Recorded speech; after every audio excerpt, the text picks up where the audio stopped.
What's going on, everybody? It is 12:32 p.m. Friday, August the 20th, 2021. We got a lot to go over today. I'm going to try to quickly move through some of this stuff so you guys don't have to watch yet another 25-plus minute video. I'm sure that's getting old. If you guys don't mind, leave me some feedback in the comments about like video length, presentation. I know a lot of these big guys on YouTube, they use their webcam to show their face. I've never really seen the need for that, but if that's something that people think is a better viewing experience, please let me know, because I would like to give you guys what you want. Not just the information and everything, but if there's some sort of format that makes this more fun and more entertaining for you guys, by all means, please let me know. You guys are the whole reason I do this, the whole reason I'm able to keep doing it. So with all that being said, let's jump into this. Make sure you guys are following me at True Perception 3 on Twitter. The numbers are slowly growing. I would love to see this get up into the thousands. I've never had that happen on Twitter, so that would just be cool. Anyway, make sure you like and subscribe. If you haven't, make sure you hit the notification bell so you get notified every time I drop content, which is at least once a day. You can go over to the playlist section here. I have some things broken down. I got to go down and put like the last 10, 20 videos into some of these categories. I've been kind of lazy on that. You can go over to the About section. If you ever want to donate to the channel and help support, you can send these assets to this wallet address. You don't have to have a long string as long as you're using a supported wallet. If you need information on that, you can go to Unstoppable Domains and you can figure that out there. Here are all my referral links if you want to sign up for any of these exchanges. Here, link to my Twitter and a link to my private Facebook group. Would love to see some fresh blood over there and get things going. It's kind of quiet. So that'll be it for all of that. Checking out the Crypto Fear and Greed Index today. Now, this is interesting. Remember last month we were in extreme fear. And look at this. Greed, greed, greed, greed, greed. We are greedy. If you look at it over let's look at the last 7 days. It's just been greed. You look at the last month. It's worked its way up pretty fast, guys. I think this is extremely interesting. I can't wait for it to get down into this range a little bit better. But it's very promising to me. Just remember, when the market is greedy, you have to be careful, because that's when things tend to take a drop sometimes. I'm not suggesting that's what's going to happen right at this moment, but we all know the best time to buy is when we're in these ranges. So it's just something to be mindful of. I'm not, nothing on this channel is financial, investment, or tax advice. It is just me showing you what I am doing. It's mainly for entertainment and educational purposes. Don't buy or sell anything based on anything I say or write on this channel. Make sure you do all your own research. It is your responsibility to make responsible decisions as an adult, not mine. So take everything here with a grain of salt, guys. This is just me having a hobby while I'm out of work, and it's just what I do. So there you go.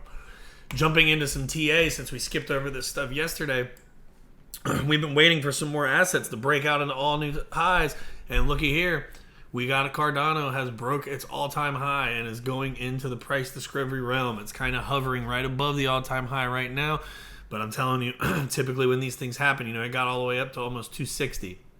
I believe its former all-time high was about 246. So very promising to see Cardano finally take the lead. All of this is like in the top 5 assets right now, so that's a big deal when the big guys start popping. Another little bit of action we're seeing here. Bitcoin has broke through the 50% range and is working its way about halfway to the 618.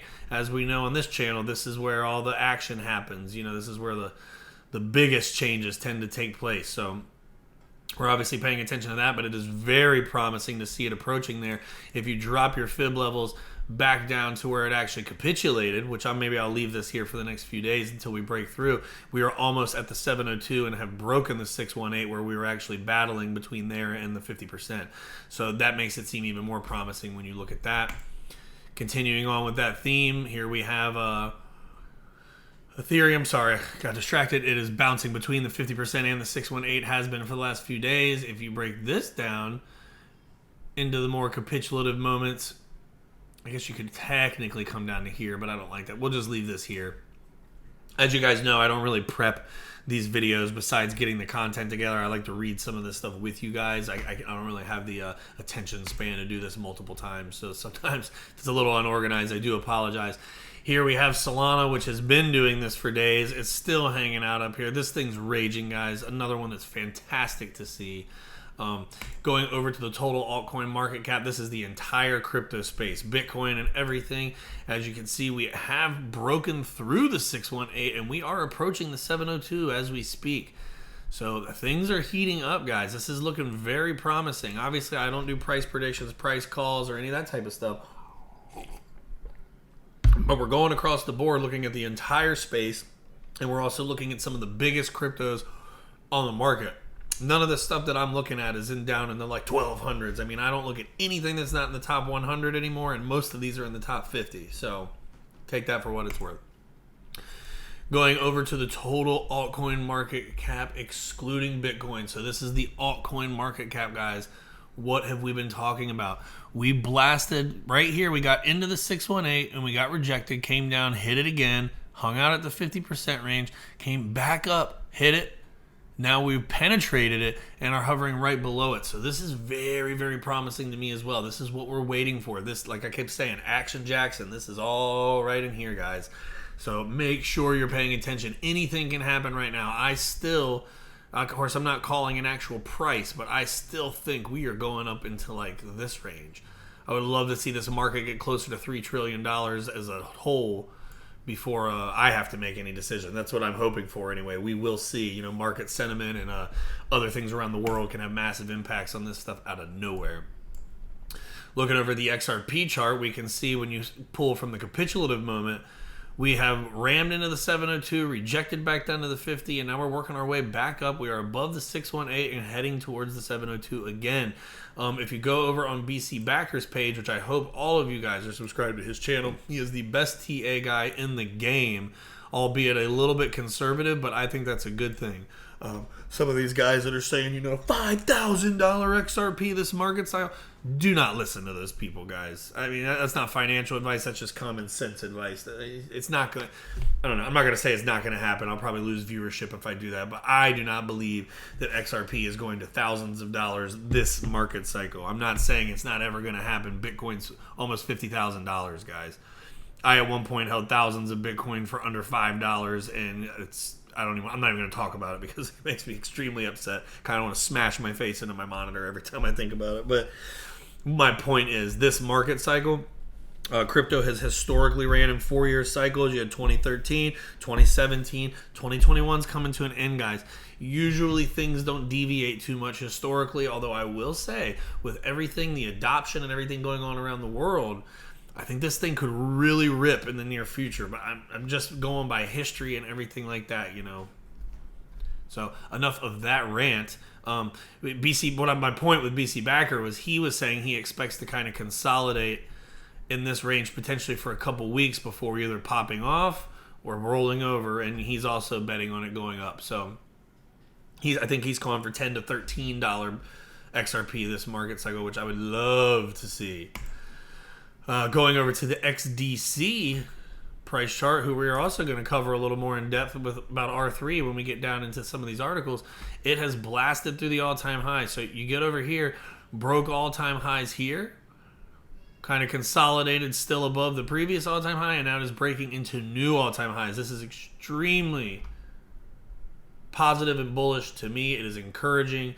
I am loving what I'm seeing across the market. Keep in mind, I am an amateur TA guy. I am no expert at this. I understand how these fib levels work to a degree as far as resistance and support and yada, yada, yada, and where things tend to happen. But I've only been doing this a few months. I just took BC Backer's school. It helped me a lot, really led a lot of insight. And I watch every single video that guy ever drops. I encourage you to do the same.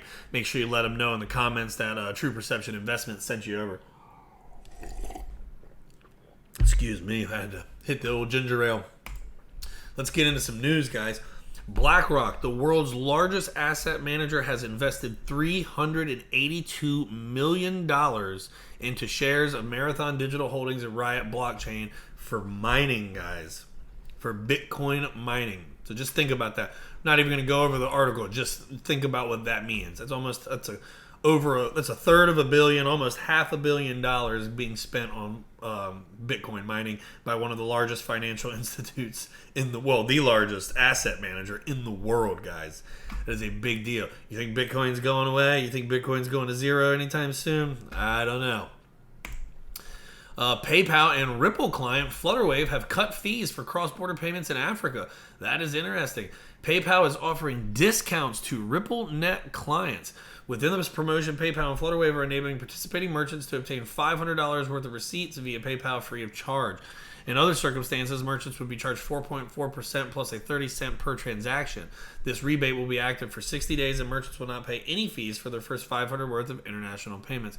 Now, that's not like a lot of international payments or anything, but it's still interesting.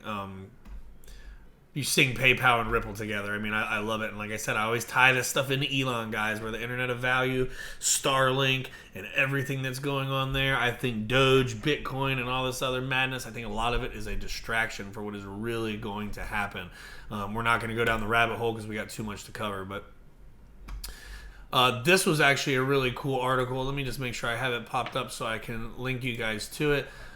He's basically saying crypto-based crime represented only 0.34% of the entire transaction volume in 2020. Unfortunately, most crime is still conducted with the cash you print. And guys, I hate when people say, oh, well, Bitcoin and all this is for, shadow money and all this other stuff. How can you sit here and act like cash is not the easiest way to get away with something? It's totally untraceable. It's physically in your hand. There is no way to track it. I mean, yeah, they got numbers on them, but if you don't like track it from the day it's printed till the day it's confiscated, you have no idea where that money's been. Let's just be honest. Blockchain does not offer the same type of security. You can follow a coin from the time it is mined, pre-mined, whatever, however, maybe it's created, whatever the case may be, you can track it from the day it's created until the day it goes somewhere, all the way through. It's all on the blockchain, on the ledgers, guys. All Binance users are now subject to immediate Know Your Customer verification. The crypto exchange will limit services for existing users unless they adhere to the new Know Your Customer and anti-money laundering requirements. They did not have these in place, but because they are being slammed by almost every country in the world for regulatory purposes, they are going to comply, guys. They are the biggest crypto exchange on the planet, so they kind of got to bend. Binance is strongly advising users to complete their intermediate verification promptly to avoid delays in the verification process and restrictions on their access. So, yeah, man. I mean, it's that doesn't really apply to us in the U.S. because we can't use that without using like a VPN or something, which I do not recommend. I am not promoting that on this channel. I'm just saying it's the only way you could actually get on there. U.S. customers are not able to access. That's why we have Binance U.S. Sweden's government was forced to return $1.5 million in Bitcoin to a drug dealer. That's the difference in value since the time of the dealer's prosecution while he was in jail. Authorities in Sweden seized 36 Bitcoin from the drug dealer worth just under $150,000 at the time of the prosecution 2 years ago. By the time the Swedish Enforcement Authority came to auction off the Bitcoin, its value had appreciated to the extent that only 3 needed to be sold for the original value to be recouped. The authority must now return the remaining 33 Bitcoins to the drug dealer, which the prosecutor has described as unfortunate. The lesson to be learned from this is to keep the value in Bitcoin, that the profit from the crime should be 36 Bitcoin regardless of the value Bitcoin has at the time. That is interesting. I'm surprised that's how that's playing out, but there's a little bit of irony in there as well, so whatever. Look at these percentages, guys, just to get off track. I mean, 15% in the last 24 hours, 10%. The stock market, this could take you years to get this stuff going on sometimes, guys. This is awesome. Here we go with the OnlyFans news. I know this has been circulating all over my Facebook, my Twitter, pretty much any outlet you can stand or you have. They're basically saying that they cannot post any sexual explicit content because of the pressure they're receiving from their banking and payment providing partnerships. However, they will be able to still produce nude content. It's just, I think they're getting away from like the pornography side of things. I don't think you're going to see any of like that stuff go on in there. I think if somebody's naked, it's not a big deal. But if they're, doing stuff, I think that's what they're trying to get rid of. But what's interesting is Edward Snowden has chimed in and says Bitcoin could solve the problem of the ban on the adult content. which is interesting because, like they say, switching to an alternative payments method is not an easy feat. Backpage.com, an adult-oriented Craigslist alternative that chose to accept Bitcoin, was shut down by the feds in 2018, with its CEO Carl Farah pleading guilty to money laundering. So I just think this is interesting that it's gotten to the point where Snowden's trying to tell him to use Bitcoin, but we all saw what happened to Backpage. So, yeah. Pornhub is also now accepting crypto through Puma Pay services. Very interesting. It's a big industry, guys. The Ethereum creator Vitalik Buterin has joined the advisory board of the revamped Dogecoin Foundation. I'm not going to read this article to you. I do not support Doge. I think it's a somewhat useless asset. However, I am not like a Dogecoin hater. I'm just not going to really cover it. Vitalik is one of the greatest minds in this space, whether you like Ethereum or not. The guy is pretty damn smart, has really helped create some really awesome technology over the years, and I do think having Vitalik on the team could have a massive impact on Doge. So I will be following what's going on with them, and if things do start to change and it actually has some actual use case besides just the payment, I mean, any store of value, medium of exchange can be used to quote unquote be a payment. So we'll see what happens with that. But I do think this is very interesting that Vitalik is getting involved. And speaking of payments, Mark Cuban selects next digital payment option for the Dallas Maverick fans, and a summer merchandise sale with special pricing for those who pay with Doge. Keep in mind, this guy only owns $500 worth of Doge. Speaking with somebody the other day, they did say, well, who knows what he owns through some other shell companies, this, that, and the other things that he's invested in. He doesn't shill Doge. He shills products and services of my companies where we allow people to pay in any crypto. 95% of the sales are in Doge. I do not believe that, but whatever. Doge could be getting some stuff going on in the near future that would be very good for it. When influencers in crypto meet, the rise of the tokenized attention economy.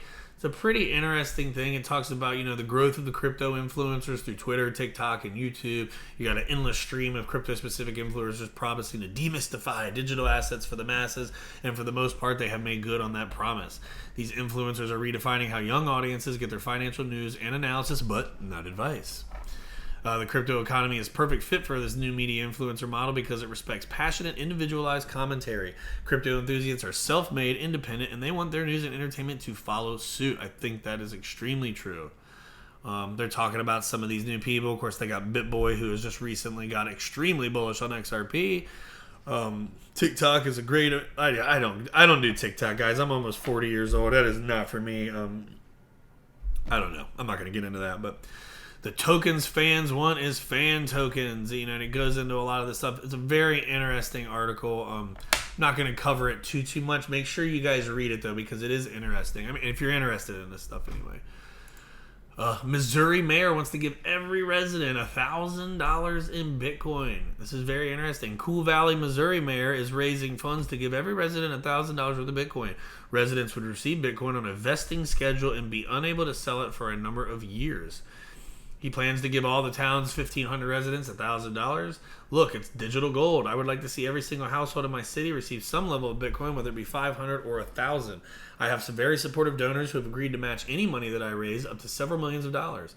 I'm trying to get a few government funds to go along with that, or potentially some of the relief money that comes in the form of COVID relief. Excuse me. What's more, the mayor is even reportedly considering the use of the city's own funds. It is possible, he said. We will see how it goes. They would have to hold it for 5 years. It says he added, noting that citizens would really regret using Bitcoin today to pay off their car payments, only to see it sitting at $500,000 all these years later. My daughter says she thinks it's the next big thing, the digital currencies. Well, your daughter sounds smart. It just goes. Miami's become synonymous with crypto. Aside from hosting this year's Bitcoin conference, Miami is focused on luring Bitcoin miners to the city, allowing residents to pay tax in crypto, and considering using government funds into Bitcoin. They have also offered Bitcoin miners. It doesn't say this here, but I'm aware of it. I live in Florida. They are allowing potentially miners to access the nuclear power down there, which I think is cool. I'm pro-nuclear. I think the technology and the security and the safety behind it now is like so far beyond like Chernobyl and all these things, and Fukushima, which of course that was caused by some natural disasters and other stuff like that. But I do think that nuclear has come a long way, and it is technically clean energy as long as it's contained. Patrick Barron sees blockchain consortium R3 as an attempt at regulatory protectionism. What is happening is Wall Street is trying to slow us down while they come up with their own version, and I think that is R3. You guys know R3, that is XDC that I cover. That is their internal settlement token with the next first, I call it the first second choice because they offer a few other things on their platform, but the first choice outside of the internal token is XRP. And this is a pretty interesting thing. It says near the end of his comments on R3, he explained how he feels about the blockchain consortium. In his view, the organization is nothing more than an attempt to slow down any progress made by the crypto community. In the last couple months, I've gotten suspicious that this is a mechanism. It doesn't have a characteristic yet, but the character is being formed. There are members of R3 who want us to use R3 as a mechanism to slow down while they come up with their solution. Us means the whole community. He talks about R3's connection with regulators and lawmakers around the world could eventually be quite useful for the group, and that they eventually attempt to make the blockchain a standardized system that must be used by other financial institutions. Then they will get their version launched, and then they will, these bankers have regulators and senators on speed dial. They're going to call up and say, make it law that this is the standard system and everyone has to conform. Who knows, man? They work very closely with XRP and Ripple. They were partnered with Ripple. They had a settlement because they didn't meet their end of a marketing deal, which was paid in XRP. They're one of the most XRP-friendly platforms out there, the R3 platform itself, R3 Corda Settler, if you guys ever want to look into that. Moving on into that, we got some Coinbase news, guys, and this stuff is pretty exciting. So this is Brian Armstrong, the CEO of Coinbase, and he says, we have recently received board approval to purchase over $500 million of crypto on our balance sheet to add to our existing holdings. So that means they are buying $500 million worth of crypto to hold as an investment for the company. That's not adding it to their selection or anything. I just want to make sure you guys understand that. They will also be investing 10% of all the company's profit moving forward into crypto. I expect this percentage to keep growing over time as the crypto economy matures. And then he says, hopefully over time we can operate more of our business in crypto. And then you love right here, shout out to XRP Crypto Wolf. Are you buying XRP? Gotta love the XRP community, man. Their guys are so passionate. And then he says, boom, today we are excited to be launching Coinbase in Japan, one of the first countries to embrace crypto and one of the largest markets by crypto trading volumes in the world. XRP is the one and only in Japan. They are partnered with SBI and all that stuff over there, guys. This should be huge in the short term, I think. I find it interesting that that's where they're opening up now. We shall see. Here is an article about it. Off of one of their blogs. And it's not even that long. It says, in line with the global strategy, we aim to be the easiest to use and most trusted exchange in Japan that's fully compliant with local regulations. That's why we're also excited to announce our partnership with Mitsubishi, one of the largest banks in Japan, serving over 40 million Japanese customers. Our partnership with them will help millions of people in Japan access our platform quickly and begin trading on our exchange by offering a quick deposit for all customers in Japan from day one. We offer much more than Bitcoin trading, enabling over 68 million users, 8.8 million monthly transaction users, and 9,000 institutions in over 100 countries to easily and securely invest, spend, save, earn, and use crypto. Today's launch is just the beginning. Coinbase is committed to increasing the use of crypto in Japan by bringing a best-in-class product offering to Japanese customers.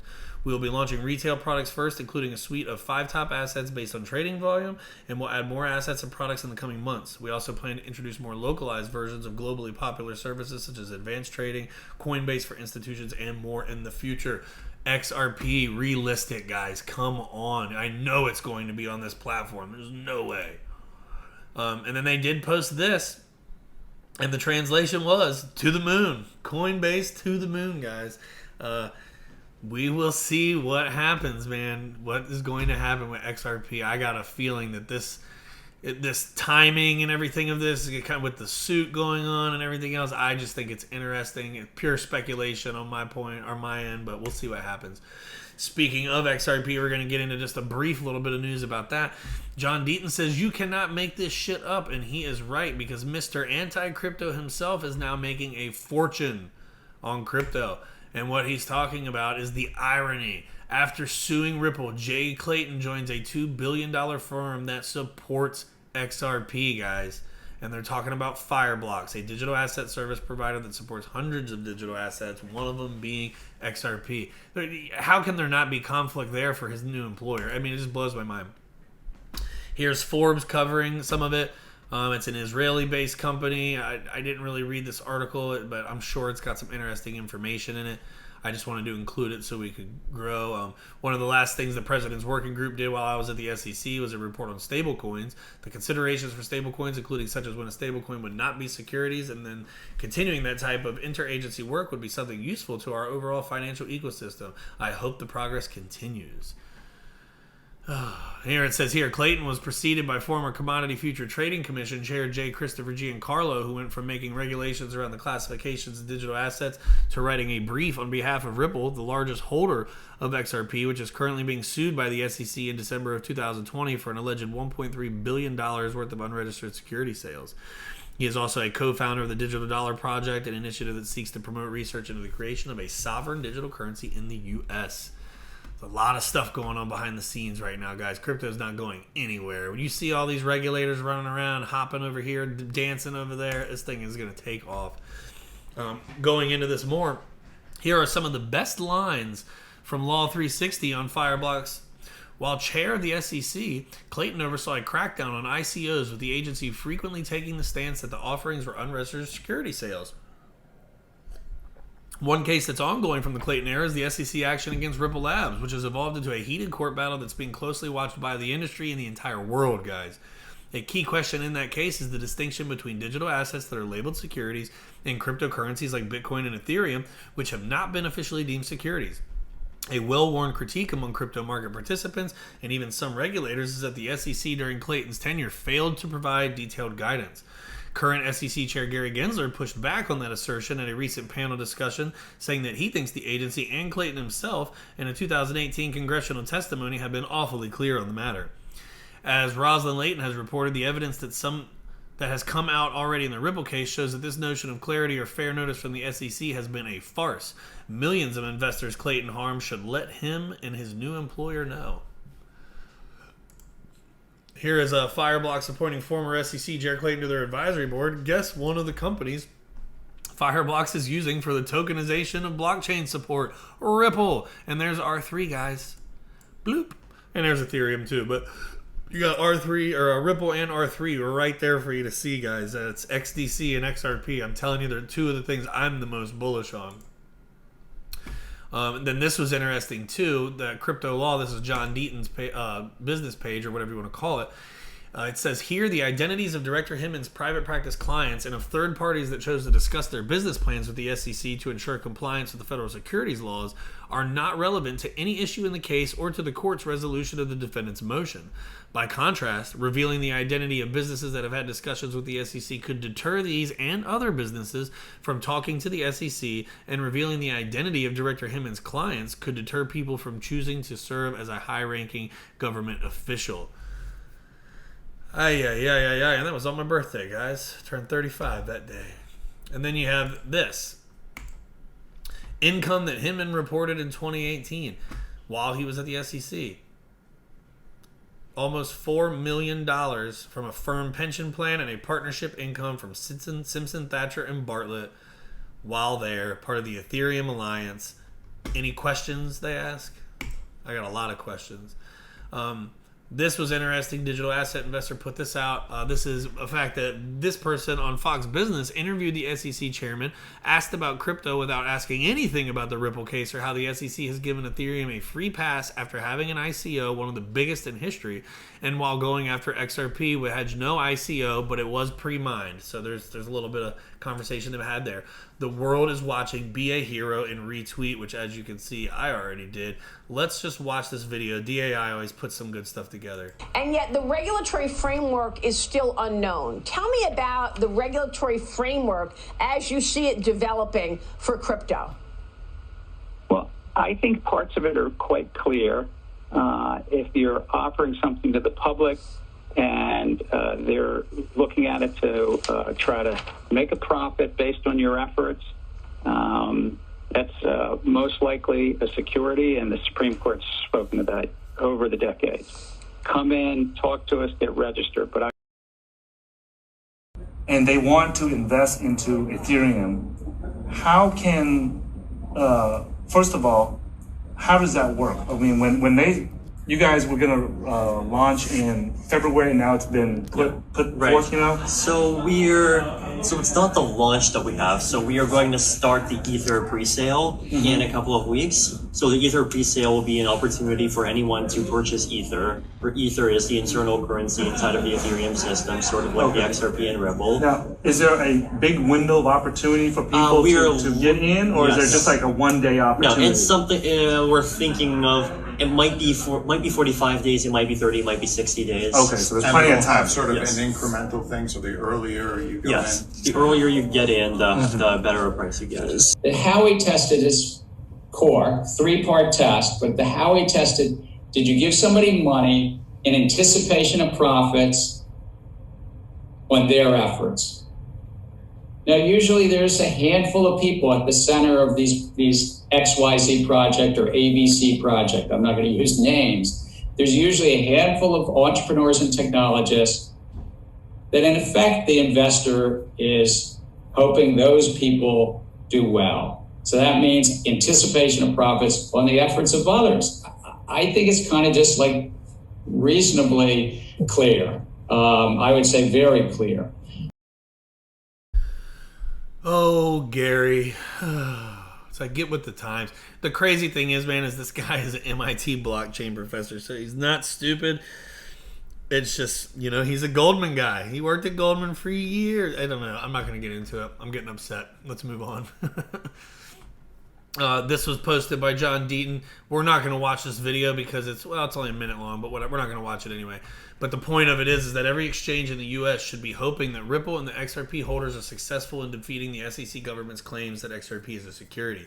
If today's XRP is deemed as, this is important, if today's XRP, it doesn't matter so much if XRP was being sold as a security at some point, but they're claiming that XRP from the time it began being sold up until right now has been a security the entire time. That is where the danger lies in this case for everybody. And it says if today's XRP is deemed a security, regardless of who sells it, most crypto assets are in jeopardy, including Ether. I don't think it's potential. I think Ether is, of course, going to be targeted at that point. So just some food for thought, guys. I'm going to go ahead and end the video and jump off here. The Washington football team will be playing the Cincinnati Bengals in the second preseason game of the year. I expect our defense to be extremely dominant. I expect our offense to light it up, and I am bullish as hell on my football team as well. And with that, I will catch you guys on the next one. Take it easy.